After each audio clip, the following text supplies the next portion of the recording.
এটা তো white house বানানোই উচিত। যেহেতু যেহেতু একজন ডোনাল্ড ট্রাম্প পাইলাম, তাহলে তো একটা হোয়াইট হাউস পাওয়া স্বাভাবিক। খুব ভালো লাগছে। যদি এখন একে জবাই দেওয়া হতো, তাহলে তো একে দেখতে পারতাম না।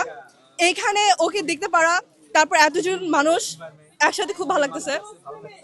সাদৃশ্য পেয়েছেন কতটুকু? অনেক। এক্সেপ্ট ডোনাল্ড ট্রাম্প খুব চটুল, এবং এ খুব শান্ত, খুব কাম একজন গরু, খুব অলস। এটা ডেফিনেটলি মিল। হ্যাঁ, অনেকে হেয়ার স্টাইল বলতেছে, চোখের সাথে কিছু একটা মিল আছে। হেয়ার স্টাইল খুব মিল, পুরা ব্লন্ড হেয়ার, একদম সেই লুক।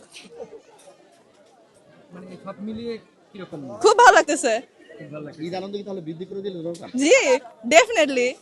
আচ্ছা, আরেকটি কথা বলি, সেটা হলো ডোনাল্ড ট্রাম্পের যেই বাসভবনে থাকে সেটার নাম হোয়াইট হাউস, কিন্তু এই ডোনাল্ড ট্রাম্প যেখানে থাকতেছেন সেটার নাম খাঁচা। L07 আপনি কি নাম পরিবর্তনের জন্য দাবি জানাবেন কিনা? ডেফিনেটলি। এটা তো হোয়াইট হাউস বানানোই উচিত। যেহেতু যেহেতু একজন ডোনাল্ড ট্রাম্প পাইলাম, তাহলে তো একটা হোয়াইট হাউস পাওয়া স্বাভাবিক।